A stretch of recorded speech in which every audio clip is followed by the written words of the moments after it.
നമസ്കാരം എല്ലാ കുട്ടികൾക്കും. ഗിരീഷ് സാറാണ്. സേ എഴുതുന്ന കുട്ടികൾ എപ്പോഴും ചോദിക്കുന്ന ഒരു ചോദ്യമാണ്, മാഷേ ജയിക്കാൻ എളുപ്പമാർഗം വല്ലതും ഉണ്ടോ? ജയിക്കാൻ എളുപ്പമാർഗ്ഗമില്ല, പഠിക്കാൻ എളുപ്പമാർഗ്ഗമുണ്ട്.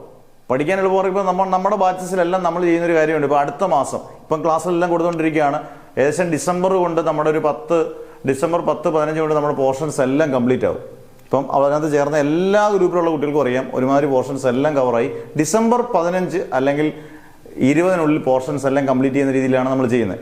അതിനുശേഷം ദിവസം 5 ക്വസ്റ്റ്യൻസ്, നിങ്ങളിപ്പോൾ ഒരാൾക്ക് ദിവസവും ഒരു 5 ക്വസ്റ്റ്യൻ പഠിക്കാൻ പറ്റുക. ഏത് സബ്ജക്റ്റ് ആയാലും ഒരു 5 ക്വസ്റ്റ്യൻ പഠിച്ചാൽ നിങ്ങൾ 100% ഞാൻ ഗ്യാരണ്ടി പറയാം, ഒരു കുട്ടി പോലും തോക്കത്തില്ല. അതായത് നമ്മൾ ഇമ്പോർട്ടൻറ്റ് ക്വസ്റ്റ്യൻസ് ഒരു 50 എണ്ണം തന്നാൽ നിങ്ങളൊരു 2 ക്വസ്റ്റ്യൻ ദിവസവും പഠിച്ചാൽ നിങ്ങൾക്ക് ഒരു മാസം കൊണ്ട് പഠിച്ചു തീർക്കരുതോ? ഈസി ആയിട്ടും പഠിച്ചു തീർക്കാം. അങ്ങനെ പഠിച്ചാൽ നിങ്ങൾക്ക് ഒരിക്കലും ഒരു സബ്ജക്റ്റ്, അതിപ്പം സയൻസ് ആയിക്കോട്ടെ, കൊമേഴ്സ് ആയിക്കോട്ടെ, ഹ്യൂമാനിറ്റീസ് ആയിക്കോട്ടെ, ഒരു സബ്ജക്റ്റിൽ നിങ്ങൾ തോക്കത്തില്ല.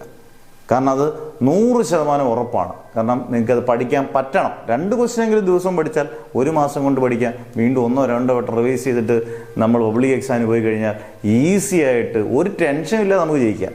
അതാണ് അതിൻ്റെ പ്രത്യേകത. അന്നേരം minimum 5 question, maximum 5 question, minimum 2 question നിങ്ങൾ പഠിക്കാൻ തയ്യാറാണെങ്കിൽ നിങ്ങൾക്ക് ബാച്ചിലാണെങ്കിലും ജോയിൻ ചെയ്യാം. ശനിയാഴ്ചയും തിങ്കളാഴ്ചയൊക്കെ പുത്തൻ ബാച്ച് ഉണ്ട്.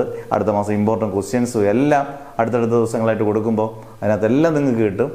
ഒരു കുട്ടികളും തോക്കാതിരിക്കട്ടെ എന്ന് വളരെ കാര്യമായിട്ട് പ്രാർത്ഥിച്ചുകൊണ്ട് മാഷ് നിർത്തുന്നു. Never ever give up.